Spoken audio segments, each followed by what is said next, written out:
Assalamualaikum warahmatullahi wabarakatuh, sahabatku semua, saudaraku semua. Kali ini saya mau bagi-bagi lagi ilmu, bagi-bagi pengetahuan, yaitu tentang ilmu kebal kuping. Jadi kalau kita belajar ilmu kebal baco, ilmu kebal senjata tajam itu biasa. Tapi ada ilmu yang lebih tinggi, yaitu ilmu kebal kuping. Mungkin banyak juga yang belum paham, makanya saya jelaskan nih. Makna kebal kuping di sini adalah kita tidak terganggu dengan omongan orang lain. Kita tidak terganggu dengan perkataan orang lain. Mungkin banyak perkataan yang membuat ego kita terpancing. Banyak perkataan yang membuat amarah kita itu melonjak tinggi, ya kan. Tapi kalau kita sudah punya ilmu kebal kuping, ya biasa aja.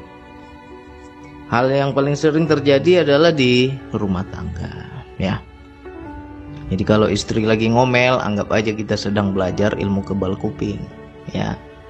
Ketika istri ngomel, cerewet, nah itu gimana tuh? Gatal nggak kuping kita? Panas nggak hati kita? Ya. Nah, di situ ada dua benturan. Benturan yang pertama, kuping mendengar perkataan yang kurang enak. Dan benturan yang kedua, yang pertama mendengar yang gak enak. Dan yang kedua adalah bisikan dari dalam diri. Contohnya ketika istri kita mengomel, ya. Di situ kita amarah kita memuncak. Kita jadi emosi, kita jadi terpancing. Dan di situ ada bisikan-bisikan di dalam diri. Kasih pelajaran istrimu. Jangan kau diam aja, kau itu suami, masa kau digituin istrimu? Kasih pelajaran. Nah, itu pasti ada. Ya. Jadi kita tergantung. Ada saatnya kita marah, ada saatnya kita sabar, ya. Dalam menghadapi istri, bukan nggak boleh marah. Kalau istri salah ya wajar kita marah, ya. Kalau istri salah masa kita diemin? Harus marah. Marah kita tapi karena Allah, bukan karena diri. Nah, tetapi ada juga ego kita sebagai suami itu terkadang diinjak-injak.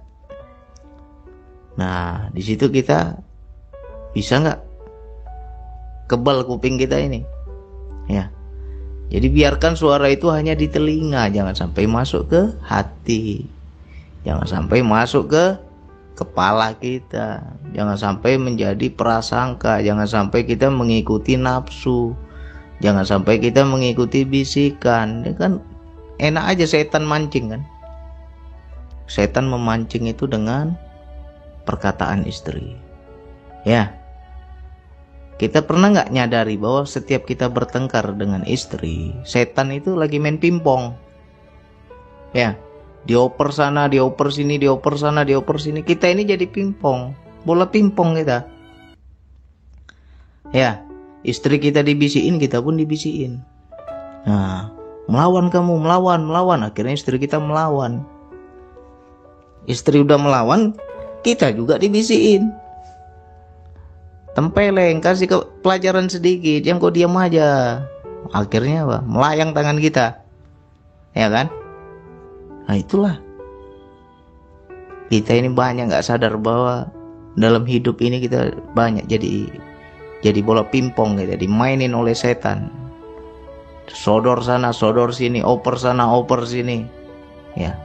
Itulah kalau nggak ada kesadaran. Tapi kalau kita ada kesadaran, wah setan ini nggak mau aku ikuti.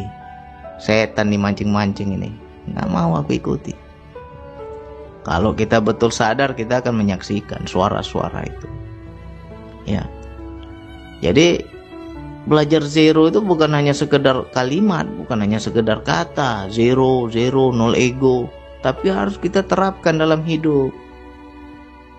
Bisa nggak kita ketika orang ngomong yang nggak enak, kita nggak terganggu? Berarti udah kebal itu. Selagi kesadaran kita tersambung kepada Allah.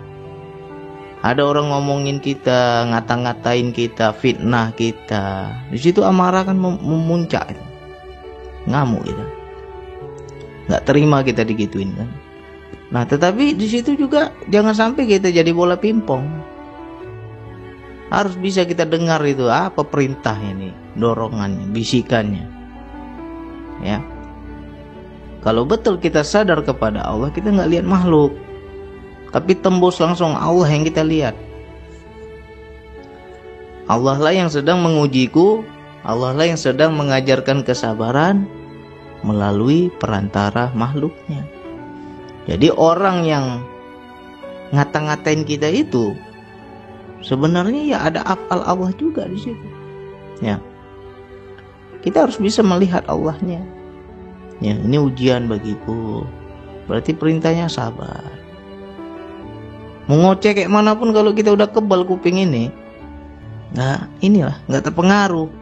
Paling senyum kita, ya. Ngomel lah terus. Cerewet lah terus, kita senyum, slow, santai. Nggak terpengaruh lagi. Itu baru ilmu tinggi, ya. Itu baru ilmu tinggi. Terserah orang mau ngatain gimana terserah, ya. Kita tetap dingin, tetap santai, tetap slow, nggak terpengaruh, ya kan. Nah, ini memang harus dilatih. Wilayah ini harus dilatih. Hal kecil yang enak kita ngelatihnya ya dalam keluarga, dalam rumah tangga. Ketika menghadapi istri yang cerewet seperti apa? Ketika menghadapi suami yang cerewet seperti apa sikap kita? Kalau kebal kuping kita enak, ya. Makna kebal kuping di sini maknanya adalah kita itu tidak terpengaruh oleh ucapan yang buruk, ya. Tapi jangan pula dinasihati kebal kuping, itu dablek namanya. Udah dinasehatin yang bagus, kebal pula kupingnya, ya dablek lah itu, ya. Kalau orang Medan bilang jogal kali, ya kan. Nah, jadi tempatkan posisinya. Jangan asal kebal, jangan semua kita tutup kuping, nggak semuanya harus tutup kuping. Jadi ada waktu-waktu tertentu ketika ego kita dicabar, kita tutup kuping, ya. Emosi kita dicabar, kesabaran kita diuji, apalagi ego kita dipancing, langsung tutup kuping itu, kebal, nggak masuk dia, ya. Jadi kita harus bisa paham ke situ. Itu yang baru betul-betul zero. Jangan kita tiap hari ngomong zero. Apa sih, kena omongan orang sedikit tersinggung, baper, sakit hati. Zero dari mana itu? Ya kan? Nah, mana letak zero kita? Ngomong zero nomor 1. Giliran disenggol sedikit, wah ego yang keluar. Ya. Jadi ini diingat-ingat ya. Coba kalau nggak nanti malam, besok pagi, kalau nggak besok pagi, besok siang, kalau nggak besok sore, kalau nggak besok malam, seterusnya. Pasti akan terjadi dalam hidup. Ada aja itu nanti ya. Setelah dengar ini, ada aja. Saya minta insya Allah, ya Allah, orang yang dengar audio saya ini mudah-mudahan langsung Allah buktikan dalam hidup, ya. Biar masuk ilmu tuh. Karena ilmu itu yang betul-betul ilmu itu kalau kita udah mengalami, baru ilmu, ya. Nanti bagi-bagi ceritanya. Bang, saya terpancing emosi saya, bang. Gimana sikapnya? Kebal kah? Ataukah kita masuk angin kah? Ataukah kita terpancing? Atau egonya keluar? Nah, jadi itu yang betul-betul ilmu tinggi tuh. Sabar, zero, apalagi nggak terpancing, nggak cepat sakit hati, nggak baperan, ya. Pembawaannya slow. Orang mau ngomong gimana ya biasa aja, ya. Kebanyakan kita itu karena belum kebal kuping kita ini, ya di situ setan masuk. Ada orang ngomongin kita, setan langsung bisik, ya. Masa kok diam aja digituin sama orang, kok balas? Masa nggak sakit hatimu? Itu setan itu. Cuman banyak orang nggak bisa dengar bisikannya. Di situ timbul amarah, benci, dendam, segala macam, ya. Tapi kalau kita udah kena kebal kuping, lantak kalian mau ngomong apa, ya kan? Nggak ngaruh. Itu enak. Oke, buktikan nih, diingat-ingat ini. Ketika terpancing, ketika mendengar yang nggak enak, langsung ingat. Oh iya ya, Bang Andi bilang kemarin kebal kuping. Pasang itu. Mudah-mudahan dapat lah. Oke, sekian dari saya. Wassalamualaikum warahmatullahi wabarakatuh.